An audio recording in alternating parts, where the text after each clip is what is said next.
होय, शेवटची पिढी, द लास्ट जनरेशन.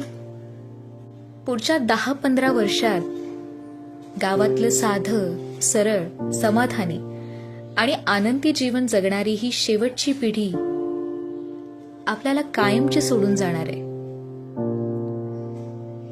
सत्य थोडं कटू आहे, पण तो जो काळ आहे ना, त्याला कोणीच थांबवू शकत नाही. एक ज्ञानाचा, कलेचा, संस्कृतीचा आणि संस्कारांचा वारसा आपल्यातून कायमचा निघून जाणार आहे. ही तीच माणसं जी गावात साध्या आणि सरळ जीवनशैलीत आनंद मानतात, गावच्या राखणदार देवचरात निसर्गाच्या प्रत्येक रूपात देव शोधतात, मायेचा ओलावा जपणारी, आपल्याला छान छान गोष्टी सांगणारी आणि जीवनाचा खरा अर्थ खूप सोप्या भाषेत समजावून सांगणारी हीच ती शेवटची पिढी.